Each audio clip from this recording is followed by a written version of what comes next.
Carboanion. In this video, we are going to cover what is carboanion, how they are formed, and about a little bit of about their stability. Okay, start करते हैं कार्बोएनाइंस। हमने अब तक carbocations पढ़ लिए। एक बार आपको carbocations बताऊँ मैं आपको, तो कार्बोकेटाइंस क्या होते हैं? आपके पॉजिटिव स्पीशीज़ कंटेनिंग, ठीक है, पॉजिटिव स्पीशीज़ होते हैं, इलेक्ट्रोफाइल की तरह एक्ट करते हैं, इलेक्ट्रॉन डेफिशिएंट होते हैं, एंड दिस इज ऑल।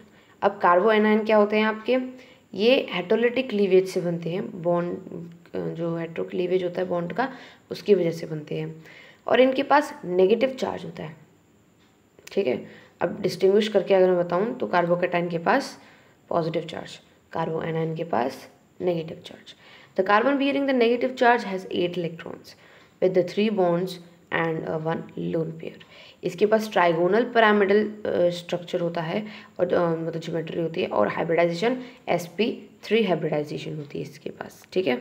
और कार्बोकेटाइन के पास कौन सी हाइब्रिडाइजेशन थी? sp2 hybridisation, and geometry trigonal planar. So this is the basic difference between carbanion and a carbocation, ठीक है। तो कार्बोकेटाइन के पास क्या बन रहा है? ट्राइगोनल पिरामिडल बन रहा है। कार्बोएनाइन के पास ट्राइगोनल पिरामिडल, कार्बोकेटाइन के पास ट्राइगोनल प्लेनर, कार्बोएनाइन के पास sp3, कार्बोकेटाइन के पास sp2। ओके, अब अगर कार्बोकेटाइन पॉजिटिव चार्ज कंटेन करने की वजह से इलेक्ट्रोफाइल की तरह एक्ट करते हैं, तो कार्बोएनाइन नेगेटिव चार्ज कंटेन करने की वजह से एज अ न्यूक्लियोफाइल की तरह एक्ट करते हैं। ये इसका स्ट्रक्चर। ओके, ना formation of a carbocation A9. अब आपको ये किस तरीके से आपके कार्बोएनाइन बनते हैं? Abstraction of the atom, generally a positive species, decomposition of an anion like carboxylate ion during the rearrangement reaction like Wittig reaction arrangement, decomposition of the carboxylate ion।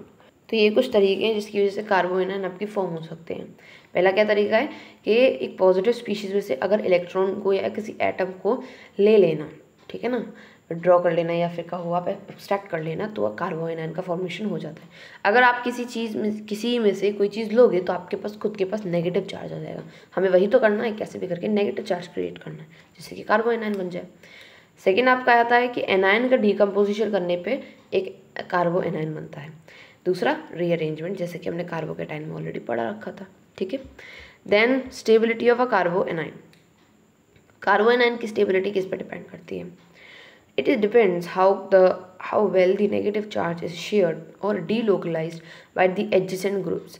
It also depends on the electronegativity of bonded orbitals, which is directly proportional to its percentage s character. जैसे जैसे s character increase करता है वैसे वैसे multiple bonds ज़्यादा होते हैं। Okay, अब देखिए पहले मैं आपको ये बता देती हूँ, जैसे आपका कार्बोकेटाइन में 3 डिग्री ज़्यादा स्टेबल था, देन 2 डिग्री, देन 1 डिग्री, ऐसे ही आपका कार्बोएनाइन में भी होता है। 3 degree is more stable, and then 2 degree, and then 1 degree, ठीक है। अब यहाँ पर ये एस कैरेक्टर की क्या बात हो रही है, इसको ध्यान से समझिए। आपके पास जितनी भी हाइब्रिडाइजेशन होती है लाइक sp3, sp2 या फिर sp, अब जिसमें आपका एस कैरेक्टर जितना इंक्रीज करता है, मल्टीप्लिसिटी बॉन्ड की उतनी ज़्यादा होती रहती है। तो इन 3 एग्जाम्पल्स में सबसे ज़्यादा मल्टीपल बॉन्ड्स किसके पास है? ये थर्ड वाले के पास है ना, और इसके पास सबसे ज़्यादा एस कैरेक्टर है। मतलब कि जैसे जैसे आपका पी के पास इलेक्ट्रॉन्स का हो, या फिर 2, 3 ऐसी चीज़ें बढ़ती जाएंगी, आपका जो एस कैरेक्टर है वो डिक्रीज होता जाएगा। यहाँ पर सिर्फ और सिर्फ एस पी था, तो इन तीनों के कंपैरिजन में इसके पास सबसे ज़्यादा एस कैरेक्टर हुआ। अब यहाँ पे बस P का प्रपोर्शन बढ़ गया। देखो यहाँ पे पहले P था, यहाँ पे P2 हो गया, मतलब S तो सिर्फ 1 है और P 2 हो गए, S कैरेक्टर क्या हुआ? कम हो गया। यहाँ पर sp3, S1 है, P3 हो गए, S कैरेक्टर और कम हो गया। तो जितने ज़्यादा P कम होंगे ना, उतना ज़्यादा S कैरेक्टर बढ़ता जाएगा। तो ये चीज़ थी, S कैरेक्टर कैसे डिटरमाइन करोगे आप हाइब्रिडाइजेशन में, ठीक है ना। अगर sp हाइब्रिडाइजेशन है तो सबसे ज़्यादा S कैरेक्टर है, sp से तो नीचे कोई हो नहीं सकती, और अगर sp3 है तो s कैरेक्टर सबसे कम है, ठीक है ना, ये बात ध्यान रखिएगा। नाउ कार्बोकेटाइन को कौन स्टेबल करते थे? Electron donating group. यहाँ पर इलेक्ट्रॉन डोनेटिंग ग्रुप इनको डीस्टेबल करेंगे। आप सिर्फ और सिर्फ कार्बोकेटाइन का ही ध्यान रखिएगा, कार्बोएनाइन का उसका जस्ट उल्टा कर देंगे तो अपने आप लिख देंगे। अगर आप दोनों चीज़ों को याद रखेंगे तो मे बी आप पे कन्फ्यूजन होगी। तो कार्बो एनाइन, जैसे कि मैं अभी कर रही हूँ, कार्बो एनाइन का, मेरे को कार्बो एनाइन का याद है, मैंने आपको पढ़ाया था। कार्बोकेटाइन का याद है। कार्बोकेटाइन में क्या था, वो स्टेबलाइज होते थे इलेक्ट्रॉन डोनेटिंग ग्रुप से। तो कार्बो एनाइन का क्या होगा, उसका जस्ट उल्टा, रिवर्स। तो वो डीस्टेबल होंगे किससे, इलेक्ट्रॉन डोनेटिंग ग्रुप से, एंड दिस इज व्हाट, ठीक है।